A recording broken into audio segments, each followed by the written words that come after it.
All righty. Thanks everybody for bearing with us for the technology. This is what happens. I run a technology company, and oh my goodness, every day.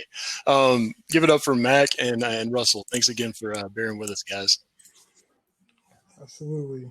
So I guess with that, it is my pleasure and honor to have the opportunity to interview Russell Siegelman, a titan of industry for sure. And so for a little bit about Russell, Russell spent over 20 years in business and technology as a manager, investor, and director.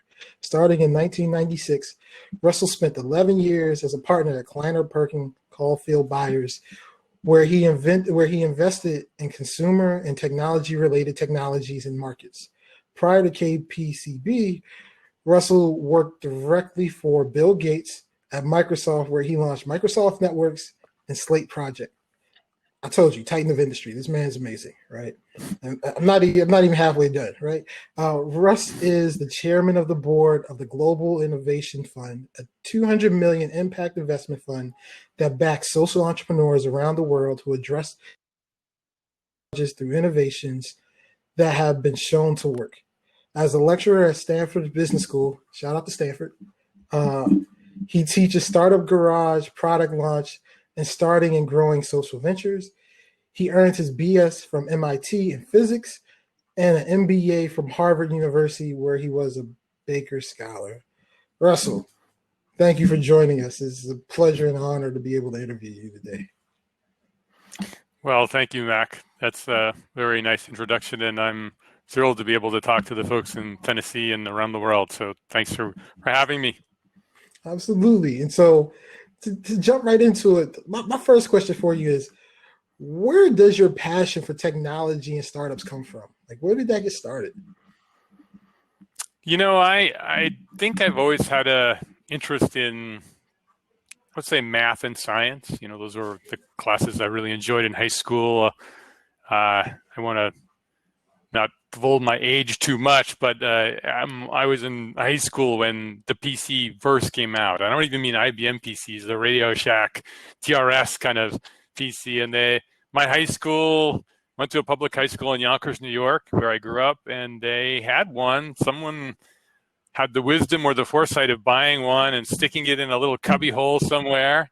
And, my friends and I, that's what we gravitated to. And I'll never forget when I typed in my first basic program and Hello World showed up on the screen. I was hooked. And I think ever since then, technology in general, but especially computers and software, have been a passion of mine. And I've broadened my interests a lot as I've moved on in my career, but that's where it all started. That's awesome. I think that goes for a lot of entrepreneurs and innovators out there. It typically starts really early, right? For me, it was like growing up, my parents put me in all the engineering camps, which I hated. I thought was dumb. I wanted to play sports. And then next thing you know, I'm going to college to study computer science before it was a cool thing to do. And like, my life has turned out really well thanks to that. Thanks, Mom and Dad. Appreciate you. Yeah. Yeah, that's great. But today many people know you as an investor, right? But before that, you had a very successful career as a developer and later worked on the product side and operations at Microsoft, working directly under Bill Gates. How critical was that period for you in growing your skill set that would later lead you to be the person you are today? I think it was very important. I tell a lot of students and other folks that I meet who want to become investors that, I think you don't always have to be an operational person before becoming an investor. There are certain kinds of investors that don't need that kind of operational background. But I think for the kind of investing that I have done historically here in Silicon Valley, which is early stage, very sort of highly engaged kind of investing, I think having an operational background really is helpful. And in teaching business, having an operational background is very helpful. I think managing people is something that you don't really learn in a textbook. I think you learn it by doing it.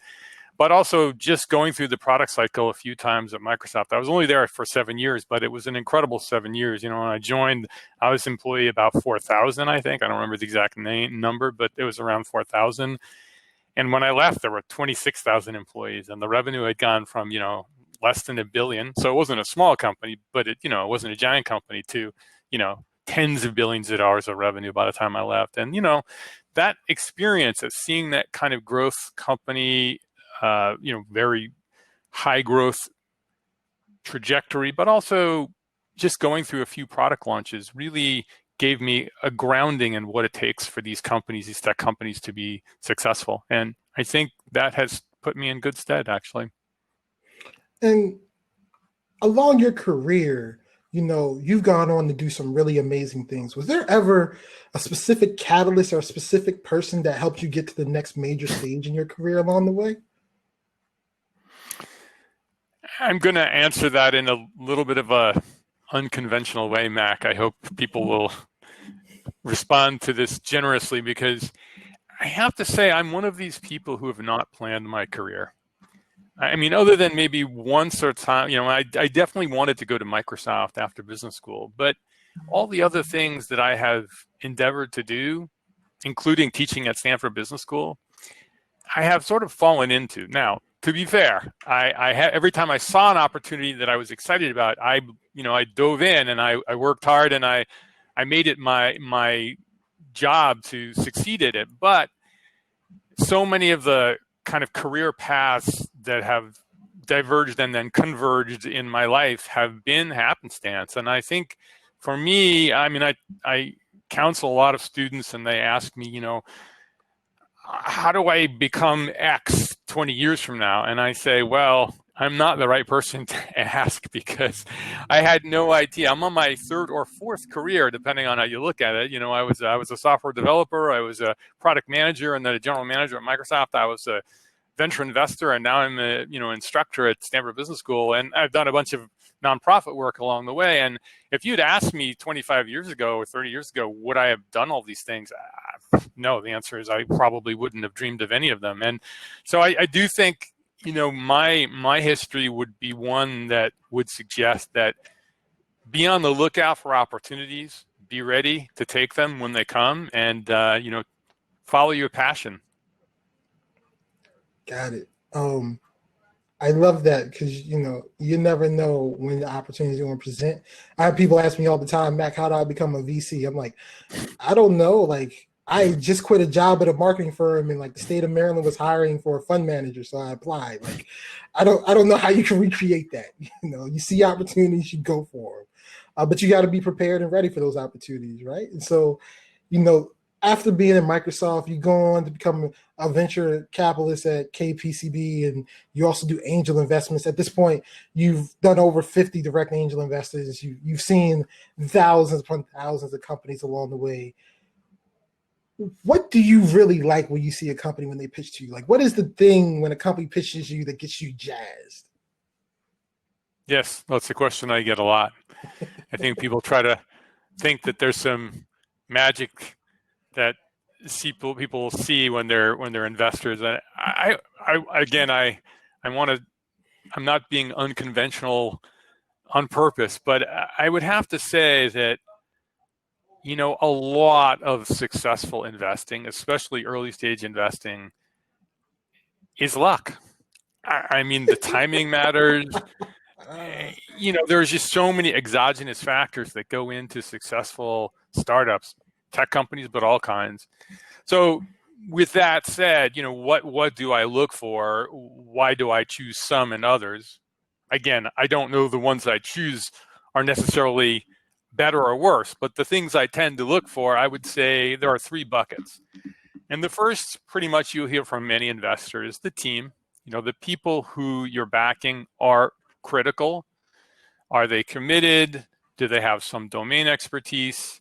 Are they kind of people you want to work with? I think that is sometimes underrated. I mean, I see a lot of entrepreneurs, or I have over my 20 plus years here in Silicon Valley, and some of them, frankly, I would probably choose not to do business with. But that aside, the thing you look for is commitment, domain expertise, maybe some insight into what they want to do.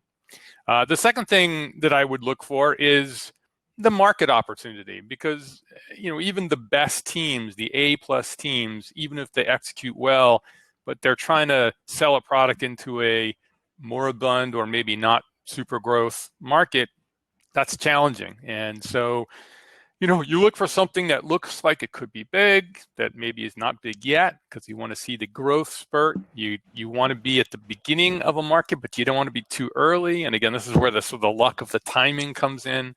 But yeah, I think if you have a great entrepreneur who has an interesting idea, but you think this market's not going to grow anytime soon, or maybe is already too crowded, you might have second thoughts. So the second opportunity, the opportunity set is the second thing I would look for. And then the third is really hard to pin down, but I want to use the word that has something to do with insight or novelty. What I look for is just, if the idea, if the business model, if the conception of the business is something it's just obvious to me, or I've seen it 20 times, and I've seen a lot of projects here in 20 years, I tend to be a little bit less enthusiastic. What I like is someone who comes in with a little bit of a twist, sees the market a little different, has a different approach to the product or the consumer demand that maybe, not everybody has seen. That combination of really strong team, growth market, and interesting twists or novel conception, that is what gets me excited. Got it. So following along on that, can you tell us a story or a time when you met a founder who didn't quite fit your thesis or your ethos, but there was something about them where it just wouldn't let you pass? Like every now and then I'll meet a founder and be like, there's no way we could do that. But then I get the founder and the idea stuck in my head, and I just can't stop thinking about it. Like I'm eating breakfast and if they did this and did that, I could see. Has there ever been a time where that's happened for you and you just I have to do this? It doesn't make sense, but I got to do this. Well, I'm going to ask you a question first, back to you. So when that happened, did you end up investing? I had to. I couldn't get it off my mind. I had to make the investment. Interesting. I would say that hasn't happened to me. It may have if I really thought hard. It doesn't come to the top of mind. And the reason, and maybe this is a little different. I mean, when I was an institutional investor at Kleiner Perkins, Caulfield and Byers, it was my job. I had to make money for my limited partners and my partners. You can't turn away a really interesting opportunity, especially if you and your partners think it's a way to make money and be successful. And that's kind of what we do as venture capitalists. So yeah, in that situation, it's harder to turn down ventures, even if for some reason they may be antithetical to some other aspect of what you want to do. But as an individual, as an angel investor, it's easy. If I don't want to do business with somebody, or there's something about the project that turns me off, it's just easy. I just say no. Well, as an angel investor, it's your own personal money, so you get to make the decisions. You don't have to worry about a partnership or committee or anything like that. So it's always easier. But touching on the next part of your life, so you're an engineer. You go work at Microsoft. You become an executive. Then you go to become an investor. You get to invest in all these cool companies, meet all these great founders. But then you went ahead and went to education, right? And so can you speak to the role of education in entrepreneurship? You currently teach at Stanford Business School, of course, Startup Garage, product launch, and formation of impact ventures. Well, entrepreneurs practice concepts and experiences can be taught. Do you believe you can form entrepreneurs in the classroom, or is it something innate to the individual? And I have my own thoughts on it, but as the professor here, I would love to hear yours.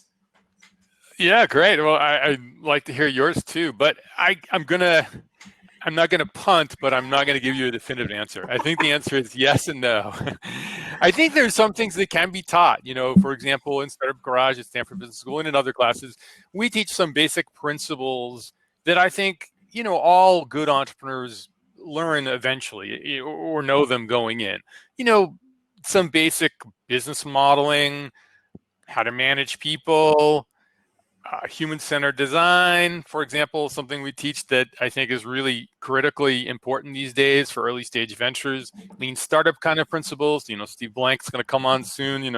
I read all of his books. I'm a big fan of those kind of processes. So yeah, there's tricks of the trade. There's tools. There's processes that I think yes, they're helpful. And if you learn them, you can learn them at a business school, you can learn them in the books, and obviously you can learn them now online. There's so many places to learn this kind of stuff. It's useful. It's important to have some grounding in these things. Does that make an entrepreneur? I don't think so.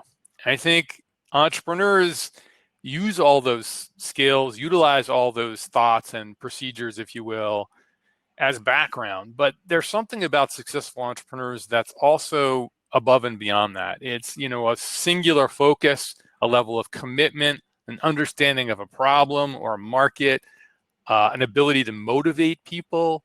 It's one thing to learn how to manage people kind of in organizational structures. It's another thing to motivate them. I think that's probably something you can't teach people. So I think all of that are sort of the nitty-gritty that make entrepreneurs really successful. And I think, you probably need both of those things. You need a bit of both, or maybe a lot of each to be really successful. So I think, yes, there's some things that can be taught, but there are some things that probably just are not going to come from a classroom or a video. Got it. I think I agree, but I think we also have to qualify what we mean when we say entrepreneur or founder, right? So in the founding team, there are several different jobs to be done, right? Can you learn to be a startup CEO starting from 0 to 1? I don't know if you can learn that in the classroom. Can you learn to be a CTO of a startup or head of growth of a startup? Probably, right? But the hard part is the intangibles that you can't learn, but nobody can tell you what those intangibles are or how to deal with them until you're in it. Right? You're never going to know how you feel about that risk profile until you feel it. I've had 2 startups, and my first startup I sold, my second one it failed, right? And when we were starting our first company, me and my friends didn't know what startups were, we didn't know what VCs were, but we realized what we were doing is really hard. And me and my friend used to joke about, we were playing this game about how close could we get to 0, as in 0 in our bank account without losing our minds. And of course, we all got to 0, and then we went past 0. We're like, we got past 0 and we didn't die. I guess we could keep going. You're never going to know what you're capable of or how you feel about that kind of stuff until you're there. There's no amount of teaching in the class that's going to tell you, hey, there's going to come a day where eating peanut butter and jelly for a month straight is not going to be the end of the world to you. You're okay. Or it is going to feel like the end of the world, right? Those kind of things you can't learn in the classroom, but a lot of the nuances of negotiation and strategy and business model, that stuff can be taught in the classroom, and some of those things are critically important. So I think it's a little bit of both, to your point. And so you also mentioned you do a lot of philanthropic work. So, throughout your career, you've been on many boards and worked for many foundations, and you seem to have always been keen on social entrepreneurship and impact investing. How has the idea of social entrepreneurship changed over the years? You've been doing this for a long time. How's social entrepreneurship and even the way we talk about it today has changed? Yes, I think it's changed a lot. I started getting involved in nonprofits in my late 30s. I was a venture capitalist for a few years. I sat on a lot of boards. I was kind of learning what it took to be a successful board member. I got recruited by a friend, actually a neighbor, who had started a nonprofit, a woman who'd actually been a Stanford Business School graduate. And I thought it was kind of a way to give back, but also I was kind of curious what it's like to be on a nonprofit board. And I would really urge folks in the audience, or anybody generally, to think more about getting involved in voluntary and nonprofit activities. I have found them to be really rewarding. And when I started in my late 30s, it was not something I had done. It was not something I really understood. But I got this invitation, partly because I'd been a bit of a donor at this organization, thought it was interesting, and I thought, you know what? I'm going to give this a shot. I really didn't know what it would be like. Well, I was on that board for 15 years, and of 13 and a half of them, I was the board chair, and we grew it. And, it's a super organization. It's called Sustainable Conservation. I became a bit of an environmentalist, actually, by serving on that board for 15 years. And that led me to really seek and think more about other nonprofit opportunities, and that led to a variety of other things, including learning more about impact investing. And so I teach a class now at Stanford Business School with the woman who encouraged me to be on that board, who started that organization, Laura Hattendorf. And so it's been kind of come around full circle, and we teach now, the idea of both for-profit and non-profit enterprises that do stuff for the world, good things, pro-social, impact-oriented organizations. And I think there's a huge change in that space. When I started teaching at Stanford Business School, this would be my 14th year, I think. I didn't see many students who were talking about social enterprises or impact enterprises, and I don't frankly think there were any students either teaching impact investing, and there were certainly not any students thinking about making a career out of it. These are very exciting and popular things right now at campuses like Stanford Business School. There's just a lot of interest in impact, sort of pro-social enterprises. And again, they're not all nonprofit. Some of them are for-profit. Some of them are 501c3s, sort of, and everything in between. For-profit companies with sort of a social bent to them. And students are really fired up about them. I think increasingly venture capitalists, there are a lot of venture capitalists here in Silicon Valley who are looking for impact-themed ventures. And look, I think that's a whole other conversation we could have, which is, what are these ventures? How impactful are they? There are a lot of questions there. But generally speaking, I think the theme of enterprises, whether they be for-profit or nonprofit, thinking about their missions in ways that are not just making money, I think is definitely on the rise, and you see it in many ways, and I think it's a good thing, frankly. I agree. But we can have a much longer conversation about social entrepreneurship and impact investing for sure. But I want to get to some of the questions that's being asked of the audience. And the first one I think is very poignant, especially since we're talking to the Lyash Tennessee group today. As an experienced member of the startup, venture, and tech space, how would you compare the startup environment now to 10 years ago? Is it getting easier to launch innovative ventures from anywhere? Absolutely. I mean, when I started in the venture industry here, 24 years ago, there was really only one place in the world, maybe a couple of smaller places, but, the focus was Silicon Valley. Well, now China, is a huge source of both startups and startup capital. But, in the last 5+ years, I mean, you go to India, you go to Indonesia. I mean, those are faraway places, but you go to Denver, you go to Seattle, you go to Portland, you go to New York, you go to Boston, and there are pretty successful, if not fledgling, successful startup ecosystems in a lot of these places. And frankly, I think a lot of entrepreneurs now, sure, plenty of them still start businesses here, but meaning here in Silicon Valley, but I think increasingly, both for entrepreneurs and for investors, they are open to starting businesses anywhere. I'll be honest with you, when I was a venture capitalist here, we didn't invest very often outside of our environs, but I think that has definitely changed, and I think that is the genie's out of the bottle. I think now it's clear that you can start successful companies lots of places. And especially, look, I'm talking to people in Tennessee right now, and you may not even be in Tennessee. I don't even know. So I would say that the idea, there are still benefits to having kind of ecosystems where there's a high concentration of capital, a high concentration of startups. But I think increasingly the barriers to starting ventures, tech ventures, or all kinds of ventures outside of those hubs, those barriers are going down rapidly. And I would say one more thing. I think it's not just sort of the free flow of ideas and capital. Those are big parts of it. I think the democratization of tools and the increasingly lower cost of tools. I mean, when I first got in the venture industry, you needed 10 good engineers to build any kind of software. Now you use all these tools in the cloud, and they're all pretty cheap. And you can all, I've backed teams of people from Stanford Business School that are not engineers really, who've actually been able to put up pretty good looking mobile apps or websites. Eventually they recruit engineering teams, but they can do all that at the beginning with no engineers really, or they can outsource them. That's another thing. You can outsource labor for so much of this now. So yeah, the barriers to starting these kind of companies now is so much lower, both from a cost and a domain expertise requirement, that and then that's not going to change. I mean, if anything, it's going to get better. The barriers are going to get lower. So I think we're definitely in a world where you can start these kind of companies pretty much anywhere now.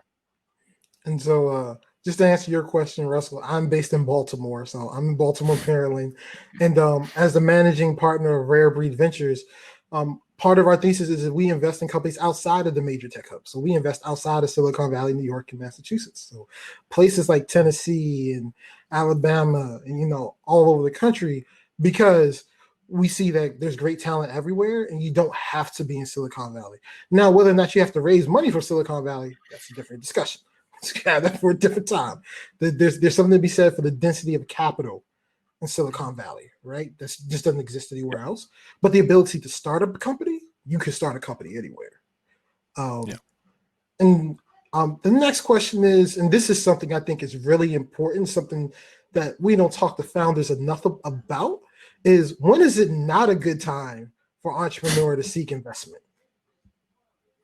Well, that's an interesting question, and I have a pretty strong point of view on this. And having been a venture capitalist, and you are one, I hope you're not offended by this, and I hope my cohort back in Kleiner and my friends in the venture industry won't be offended either. But I actually think that too many entrepreneurs think that they have to get their companies funded by venture capitalists. And what I tell people is, look, some companies deserve and need venture capital, and that's fine. There's nothing wrong with that. But many do not, and I think it has to do mostly with the opportunity, the size of the opportunity. You to get the kind of return that a venture capitalist requires, wants, you need to have a sizable outcome. It means you need to have a big market opportunity.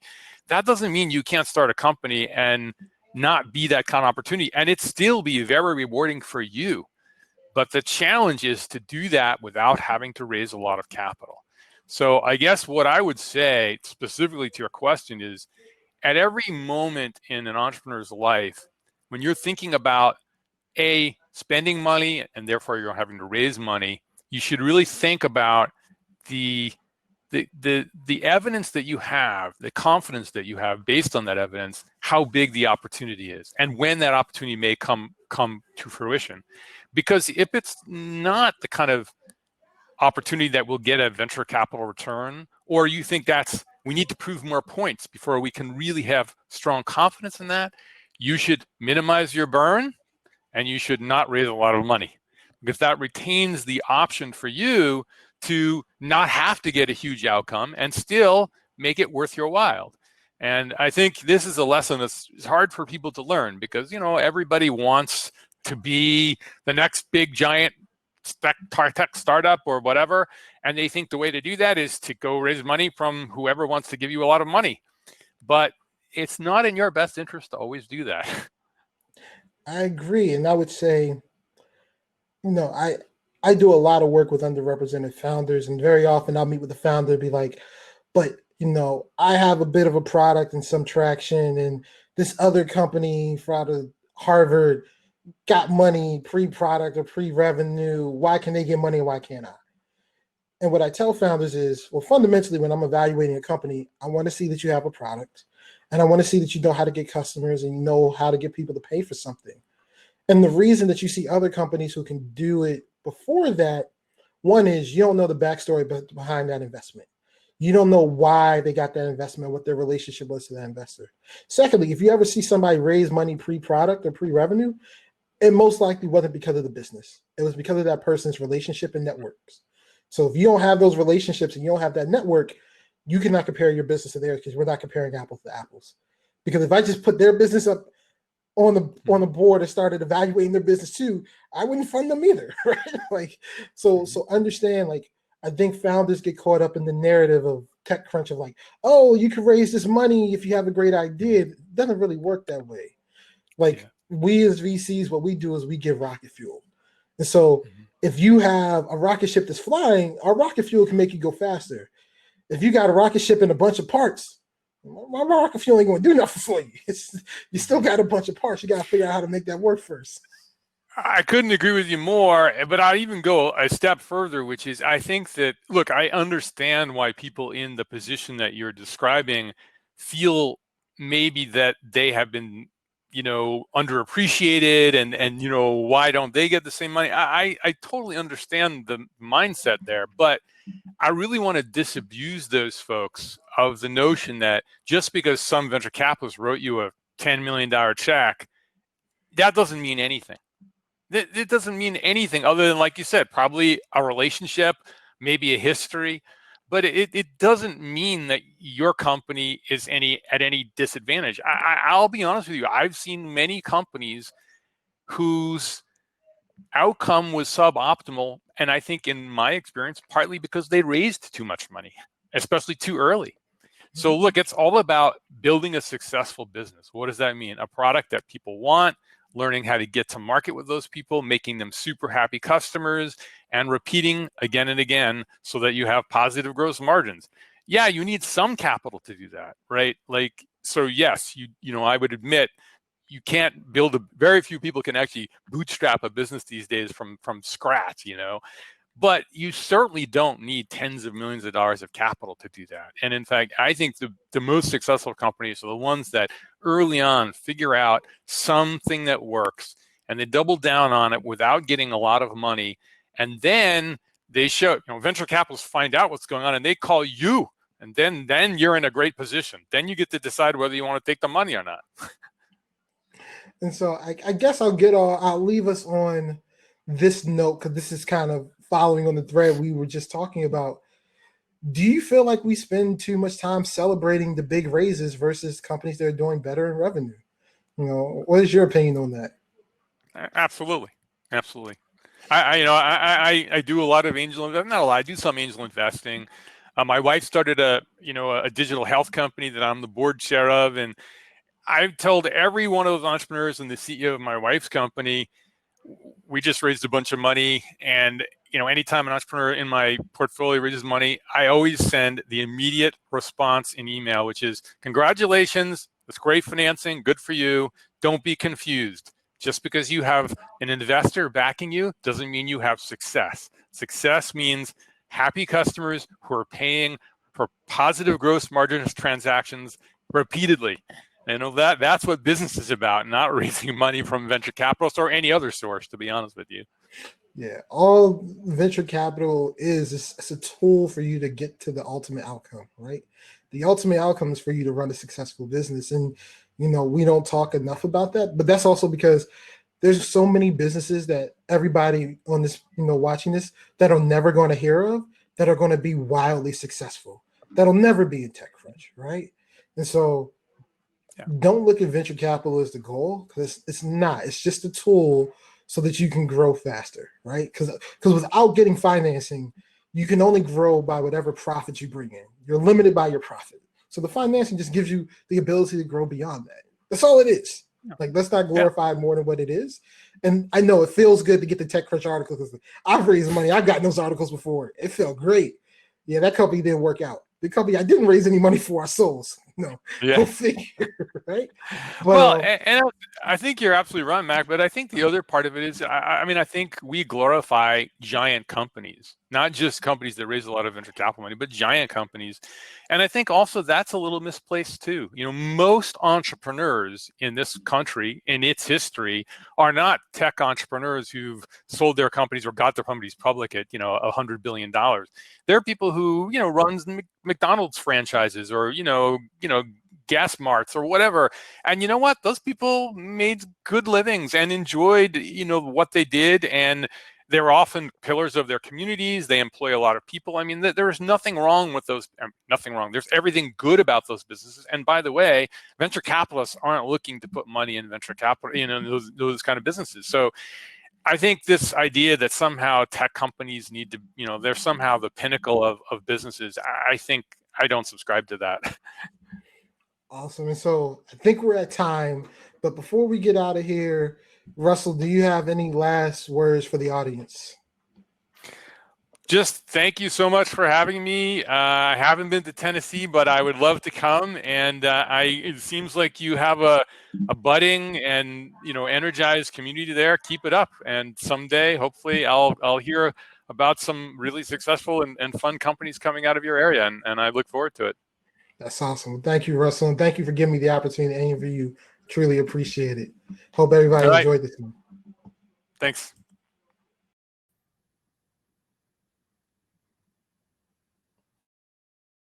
Hello, everybody. I think I'm on now. Just waiting for Mr. Steve Blank there. Excited, great conversation, and I can't wait to hear from Steve. Hey, Steve. How are you?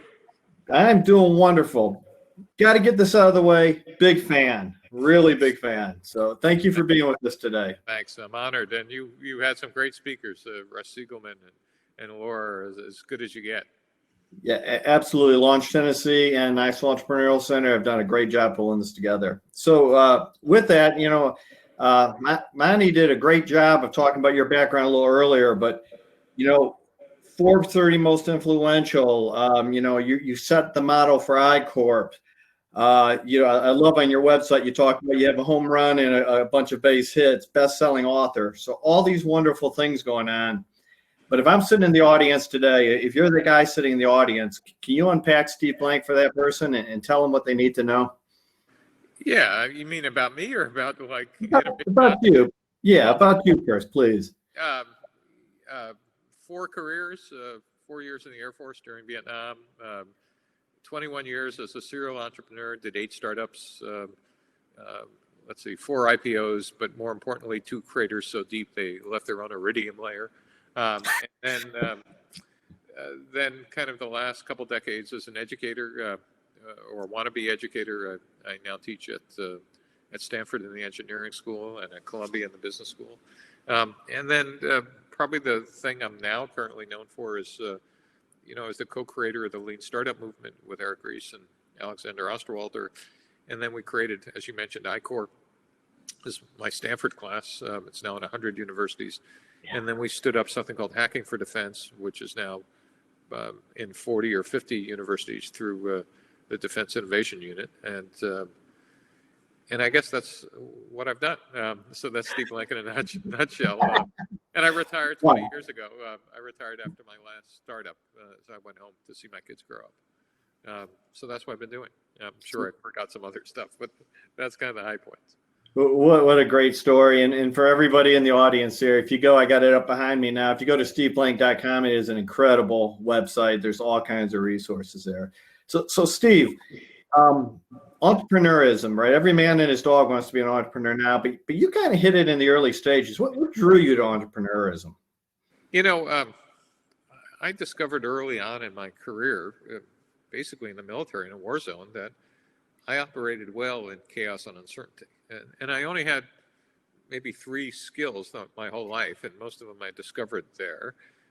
Was I operated well in chaos because I came from a dysfunctional family where operating in chaos was a matter of survival, never knowing what was going to go on next day or even next hour, and just being able to shut down everything else that was not essential and focus on getting through the day or the week.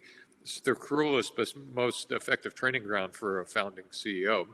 The second is I was able to deal with large amounts of data coming in, whether it was technical or organizational at the same time. And then 3 is, which got us the Lean Startup, is to see patterns in that data that existed, but most people just couldn't notice. And so it was pattern recognition. And that did me well through the various parts of my career as kind of a junior product manager, training instructor, VP of marketing, and then eventually CEO. But that's what got us the Lean Startup, was actually looking back at all that data of being a participant in startups in the 20th century, and then recognizing, I think this is all wrong. So that's kind of the skill set answer. So great skill sets there, and in particular, I'm fascinated by pattern recognition. And one thing, when anybody reads Steve Blank, right, you talk about being iterative and being willing to fail and learn from failing. pattern recognition wise, if you could go back in your career, you know, what is that thing that you wish you would have slammed the brakes on a little earlier? Do you mean stop or? Yeah, absolutely. Well, you know, back in the 20th century, we didn't have any model for entrepreneurship other than our investors like Russ and others, and not because they were dumb. It was the only thing we knew how to say is that told us that startups were smaller versions of large companies without ever saying those words. You know, everything a large company did, write a 5-year plan, predict the future, stay in your building, build a product with waterfall engineering, hire sales, marketing, biz dev on day one. You know, I wish I would have been able to understand that that's the least possible efficient way to actually build a new venture.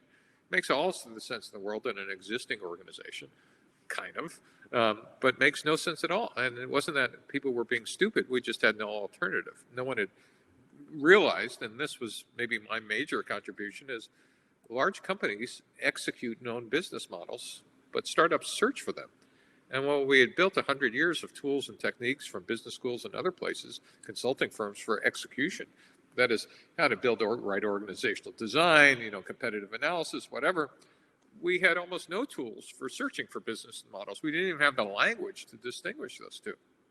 And so, you know, like any great entrepreneur, I said, well, every common wisdom is wrong. So let's build some tools to go do that. And so my contribution was customer development. Eric Ries added agile engineering, and Alexander Osterwalder added the business model canvas. But the book, some of you referenced, The 4 Steps of the Epiphany, kind of kicked off the whole movement. And I think I must have wrote it in early 2000, published it in 2003. That started the whole idea. It had a great personal influence on me. You know, I started a business in 2007, and that book sat in my office, and it's dog-eared and beat up. So thank you for that. Is that because your dog was playing with it, or That's because I was, during those days we weren't getting paid. I was sleeping in that office. But when you set out to write that book, did you have any feel for how big this and how impactful it was going to be? I mean, what were your goals? Were you just trying to get your thoughts on paper, or? You know, it's very funny you ask that. You know, it's like when great entrepreneurs start a company to solve a problem for them. Actually, I started writing, believe it or not, my memoirs, and less so memoirs, but lessons learned from my 20 years of career. As I said, I retired in '99, and started thinking about were there lessons. And while my kids were out skiing, I was sitting there typing, and I still have the original manuscript. I got to page 80 and realized 2 things. One is I'd have to pay my kids to read this, let alone anybody else. But 2 is there was a pattern here. There was a pattern as I was writing the lessons that every time I got out of the building and ignored the common wisdom that my investors were telling me, I tended to succeed. And every time I kind of defaulted, and my companies defaulted back to, well, no, you build a product and then you test it in alpha beta, first customer ship, and then you fire the first VP of sales, then you fire the VP of marketing. That was not the path to success. And that's when it hit me that I needed to crack this code. And for those of you who are practitioners, that is entrepreneurs founding companies, if you're spending time thinking big strategic thoughts about your entire industry or innovation, you're going out of business, and I'm not writing you a check. So my 21 years was spent focused on maybe within the bore side of my industry or startup at the time. But here for the first time, I was able to not worry about that and think about the whole sum of the innovation business, the role of venture capital, the role of startups, the role of universities, et cetera, its connection with large companies. And I was able to kind of think that perhaps we were doing something different. We didn't even have a definition of a startup. You know, back then a startup was where you got free food and got to bring your dog. And I realized that, well, to me, a startup is a temporary organization, big idea, designed to search for a repeatable and scalable business model. Boy, that's a pretty actionable definition, right? The goal of a startup is not to be a startup, even though it's kind of fun. The goal of a startup is to be a large company. So it's a temporary organization designed to search, not to execute. If you're doing everything a large company is doing on day one, you're doing the wrong thing. And what are you searching for? You're searching for a business model. Who are the customers? What features do they want, which we eventually called product market fit? What's the right channel? What's the right pricing? How does the right demand creation strategies? And And can we find that business model that's both repeatable, that is, I do it on Tuesday, it works on Friday, and scalable? If I spend $1, do I get $2 out? That to me was now I knew what startups are supposed to be doing and why they were different than large companies. Does that make sense at all? It absolutely does. It's a brilliant definition. And in particular, I think I probably reread your whole scenario where you go through when you start looking for a new VP of sales and a new VP of marketing. And I've had that discussion on my board. I brought your book out and said, see? Right. And it was really interesting because that was a great symptom of what was broken. And for those of you who've never lived through this in the 20th century, you would literally, spec the product. Here's the founder's vision. Gosh, Kleiner Perkins gave me money, therefore I've been anointed by God, or Russ Siegelman, and therefore all I need to do is build the product and ship it. And the only question is the office big enough to hold all the bags of money that will come? And it turns out it almost never worked like that. What actually worked like is you would build a product, you would ship it, never having really talked to customers, and then all of a sudden you find out that the only thing that matches your quote business plan is the burn rate, not the revenue. And so people would yell at the VP of sales, and they'd yell at their salespeople, and then one board meeting, you'd fire the VP of sales, and the new one would come in, and here's the big idea. The new one would come in and go, well, that was a stupid sales strategy. Here's our new one. Not understanding what you actually did was what we now call a pivot. And by the way, if that doesn't work, you fire the next person you fire is the VP of marketing, because obviously it can't be sales. It's the positioning problem. And then you keep firing execs, but each time you would actually change strategy. And we never understood that perhaps if we got this data earlier, like a year earlier or years earlier, we could have been doing these pivots, these substantive changes as we were learning, oh, wrong customer, or wrong feature set, right customers, or wrong pricing, or wrong channel. But the plan, the quote business plan, had become so inviolate as this written in stone that no one was able to tell investors, and investors weren't comfortable when you actually did these changes. Oh, you're not paying attention, or you're not doing the right thing. What entrepreneurs actually knew, and it took their investors even longer to discover, is no business plan survives first contact with customers. We used it as a proxy for that's the only thing we know how to validate your idea on. So go write us a plan. Yeah. Does that make sense? Absolutely. So let's dive down into that a little bit, right? You can go out and you can ask your customers what they want, or you can try to understand what problem they're trying to solve. Can you elaborate a little bit on that? How do you listen to customers? How do you decide to get proactive in that pivot? Yeah, so there's kind of a couple ideas embedded in that question. One is, getting out of the building, right? One of the key tenets of Lean is there are no facts inside your building, get the heck outside. And by the way, in this pandemic, I've now kind of broken one of my rules. My cardinal rule used to be if you can't have a meeting in person, it's really not as valuable as anything else. I now kind of believe is if you take a first meeting and you're not on Zoom, you're wasting your time. Because for most first level meetings, for get to know you meetings or customer discovery, as long as you have high quality video and can see if someone's kind of looking down at their phone or looking at their watch or playing with their dog, you could still get some fairly high quality interaction. And so step one is you want to get outside the building and start validating your ideas. And I just lost the thread of your rest of your question. Bill, ask it again. I was just digging down into the difference between what the customer wants and what problem they're trying to solve. Right. Thank you. And so when you get out of the building, there's a question you need to ask yourself first. Do you believe you're making a product in an existing market, or are you trying to create something new that never existed? So one of the disses about Lean and customer discovery is, well, if you ask people what they want, they'd tell you a horse with 6 legs or whatever. No, that's not true, actually. If you're in a marketplace where people can name the product, oh yeah, you're making another smartphone or naming another X, they will tell you the basis of competition. They will tell you, boy, if it was 20% faster, we'd switch. Or if it was $10 cheaper, we'd buy this other thing. Or if it had these features, I mean, boy, or I didn't even know these features, but you just demoed something. I'll not use, Blue Jeans, I'll use Zoom, or I'll not use Teams, I'll use something else. once you see it. And it's pretty easy, and I say easy, it requires lots of legwork, but easy to kind of do customer discovery that way. It's harder when you're creating something that never existed. You can't compare it to something else. It's like, so why should I get out of the building? And by the way, when I'm saying get out of the building now, I mean physically or virtually. You now need to understand, well, what's the day in the life of the customer today? And what will their day in the life be if your new product or service comes into play? And you will discover almost always there's a whole ton of ancillary things that you didn't even think of. Oh, it requires 5G. Oh, it requires a change in customer behavior. Oh, it requires a change of consumer taste because they believe that isn't useful or whatever. And all of a sudden you will be learning a ton of new things about a new market as well. So that's kind of why you should get out of the building. Did I answer the question, or? Yeah, no, absolutely. Yeah, and I think there's a theme there, right? It's about touches.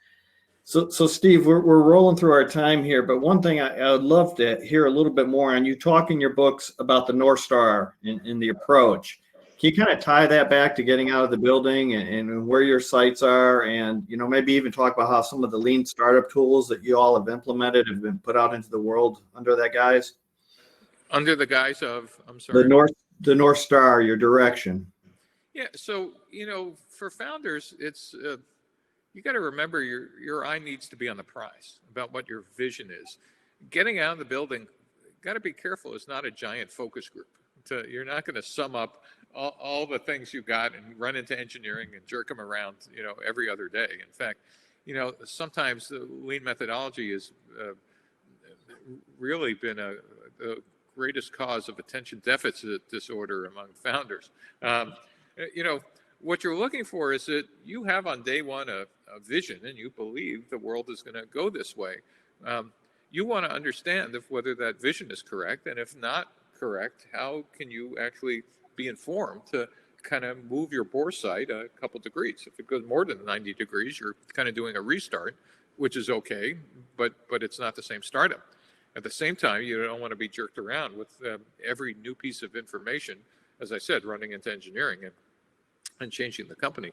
And so the eye needs to be on the prize, right? And we now have tools for every one of you listening and watching to actually increase your odds of getting through those early stages, or at least early on discovering, well, maybe this isn't going to work. Because remember, on day one, a startup is a faith-based organization. It's a religious organization. You as the founder have a belief with very little facts, but you believe. And by the way, that's what's required to get you through those hours of co-founder quitting and biggest customer changing their mind and the toilet stopping up and you're the facilities person as well. I mean, that's happened to me all in the same day. If you haven't been through that, it will. But it's your passion and your drive and your eye on the prize that will get you through all that. And I have to tell you, and your attendees probably understand this because they're living it. Being a founder of a startup is the world's worst job. It's a shitty job, but it's the world's best calling. I can't imagine to be called to something better. It's unless you're gonna enter a religious profession. This is the closest thing to having a calling. And I'm just in awe of everybody and everyone watching who's doing it, Bill. It's and Tennessee is perfect for this, because the other thing that I'm sure you're all understanding is the only good thing out of the pandemic has blown up entrepreneurial clusters. You no longer physically need to be in Silicon Valley to have a conversation with anybody. And I think the odds of getting funded for sitting in Tennessee have gone up probably a factor of 10x, because your Zoom call is just as good as anyone else's Zoom call. And I think that's something to remember. What you just need to look for is, am I building a business of scale that's going to be sustainable? But welcome to my world, and welcome to the greatest adventure you're going to have. Absolutely. It's not for those with the weak knees. Steve, I'm going to jump over to the some of the audience questions here. And there's one here. Do you see any patterns, behaviors emerging from this stage of the global startup venture ecosystem that appear to be going down the wrong road? So is there anything going on in the current climate that we should be jamming the brakes on for? Well, we were. Let me go all the way to the top. Yes, and a lot of it is creating value versus returning money for your investors are no longer aligned. It's a big idea. You know, while you as a founder might want to build a great product or change the world or do both, your investors, to be honest, while they might like you and kind of share your interests, that's not their business model. They couldn't care less.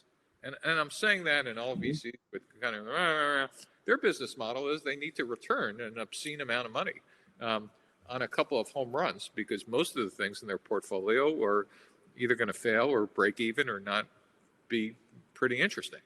So your VCs are interested, that is your investors, are looking for things that that have liquidity events, whether on the next round they could sell off stock, or whether it's some acquisition, or whether eventually you go public. That nowadays, that may or may not require profitability, might not even require products that work.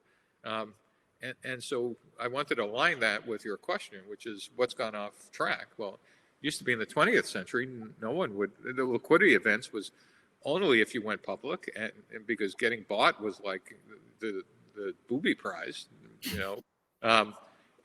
And that required 5 quarters of increasing profitability and revenue. Well, nowadays you kind of go, really? That's not how we get liquid at all. And so those things are just unaligned. Does that make sense at all? Or it does. It very much does. And I think it's, and the other thing that's radically gone down the wrong path is the pendulum has swung from the VCs being in control to now, for if you're in a unicorn or a hot startup, the founders are in control. And we've seen one case where that might actually destroy democracy with Facebook. You know, no startup starts the company that says, let's do evil. But boy, if there was ever an example of one that morphed into, you know, let's make money in spite of anything we're doing to society, there's a great example. Having Facebook on your resume after 2018 is going to be like having Theranos on your resume. You know, it was okay when you didn't know any better, but now it's, you know, like I couldn't think of so you asked me what are some of the wrong paths, and that's really interesting, because that's a great example of a misalignment between making money and doing the right thing. Companies get so big and investors get so greedy. Yep. But still, it's the world's best calling if you're a founder. It's there. So actually, this was a great segue. One of our other audience members referred to software service companies working without a minimal MVP. And the question is, do you see any problems with companies that are undergoing too lean of methodology? So they don't have a minimum viable product. You know, is it where do you need to go out? Can you be too lean? Sure, I've seen lots of people, you know, afraid to make the jump. I either don't want to quit my existing company because I have a mortgage and a family, all rational reasons, or gee, I got this idea, but I don't want to give up control, or I mean, lots of reasons. You know, doing a startup is kind of a full-time, full contact, full body sport, and you burn the boats on the beach because it requires 100% commitment. I'm sure there are great examples, but I have yet to see them where you could do this part-time. And so there really is a taxonomy for me thinking about the types of when we say entrepreneurs. And none of them are wrong, but you shouldn't confuse yourself which one you're in. Number one, you could be a lifestyle entrepreneur. That is, you know, I live on the coast of California, and some of my friends love to surf. They'd be in the water all day, but they have to pay the rent. So they put up a sign on their shack that says surfing lessons, 9:15 to 10:30. And so they are entrepreneurs. They teach surfing, but their goal isn't to be surfing instructors. Their goal is to make enough money to do that. And you could translate that to your own profession, and that's okay. There are other entrepreneurs that are small business entrepreneurs, whether it's opening up a restaurant or opening up a database marketing company or a PR firm or whatever. A small business is great, but you could hire, you know, competent people, but you can't raise venture capital or risk capital at scale. You could maybe raise friends and family or SBA loan or maybe some, but the returns on a small business are nothing comparable to venture-backed startups. Then there are, scalable startups like the ones Russ Siegelman funds and the ones I did, which the goal is $1 billion, at least in market cap, or bust. That's a very different type of startup, because now all of a sudden you have investors looking for 10x or 100x returns, and it allows you to attract people to that are more than friends and family, and world-class people from all over the world will come join you. But the risks go up, by some factor. And then there's corporate entrepreneurship, doing this innovation entrepreneurship in large companies. And then there's social entrepreneurship. So the first thing is to ask yourself, which game am I playing? Because where you raise the money, what the goals are, you're still entrepreneurs, and all of them are great. But don't fool yourself about which one you're in. Just because you have a website, you're not going to be Google or Facebook. Just because you're doing X or Y, it doesn't mean that venture capital is going to be interested. And so you need to get that match correct, and not thinking that you have to be one or another. Just be happy and understand which one you're in. Does that make sense? It does. So you're saying that, I would say, strong self-awareness is one of the key components to being a successful entrepreneur? Well, it's maybe a little bit, but if you knew how hard it was going to be, you'd never do it. Founders are closer. It took me a while to realize this. It actually took me till I was teaching to realize, being a founder is not like being an accountant or a lawyer or having a rational job. Being a founder requires you to be insane. It's probably the closest profession is being an artist. And you never would think of that, but think about it. Artists see things that other people don't, whether you're a painter or a sculptor, and they work hard to bring something out of nothing. And most of the times, they have shitty ideas. They fail. But because it's their passion for creation, that's what gets them off the floor. We use the word resilience, but it's not that you're just resilient to be resilient. You have this drive for creation of something that other people go, why would I ever take that risk? And why would I ever want to fail? And boy, that feels miserable. Well, failure never feels great. But if you're driven by passion and this notion to create, then you've got kind of the right DNA to be a founder. And it doesn't mean if you don't have that, you can't join a startup. There are other roles. You could be co-founder or early employees or something else. But founders have something else going on in their heads. And it's that drive, and it's what moves the human race forward. We're lucky that 99.9% of the human race don't want to do that, or we'd all starve to death. But it's the other, some small percentage who say, well, what's over that next hill? Or why don't we try something different? And most of the time, that something different explodes and kills them. But, or at least in the old days. But it does make our society kind of move quicker. And I think people in Tennessee have that exact same skill set as people in Silicon Valley or other places. The only possible difference, and I think it's changed quite a bit since I've been an entrepreneur, is in an entrepreneurial cluster like Silicon Valley, we have a special word for a failed entrepreneur. Do you know what it is, Bill? What's that? Experienced. And so our culture kind of allows us to treat failure, and don't ever let anybody tell you failure is good. It never feels good, but it doesn't end a career. It's in an entrepreneurial cluster, you're in one when you get multiple shots at the goal. Well, I did 8 startups, as I said. A couple of them were failures, and like 2 of them were very public. The dust is still circulating on the atmosphere about a couple of them. I mean, I was on the cover of Wired magazine 90 days before I lost $35 million in a startup. And when I called my mother to tell her that, she said, "You lost $35 million. Where'd you put it?" And I said, "No, it's gone." But the whole point is that the culture around you also kind of bounds your ability, your willingness to take risks as well. That's why artists as well as entrepreneurs cluster in places that kind of support that. Absolutely true. And you keyed in. It is something that we struggle a little bit with here in Tennessee. But we're getting much better at that. I think if people watching and listening ought to understand that the internet allowed entrepreneurship to be everywhere. It's a big idea, right? And now with the pandemic, it might allow capital, that is risk, angel and venture capital at scale, to be everywhere. Where that used to be the only, while there were entrepreneurs everywhere, there was only like 10 places in the world still you could raise $100 million.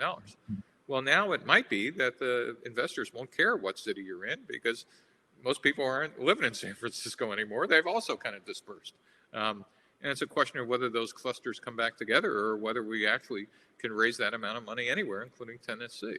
I think it's going to be interesting. And by the way, the other thing that's changed, which I'm kind of proud of, is that we now have a common set of methods like lean and other things, lean, design thinking, et cetera, that now entrepreneurs across the world, you say business model canvas, most people will at least know what it is or draw it, or customer development.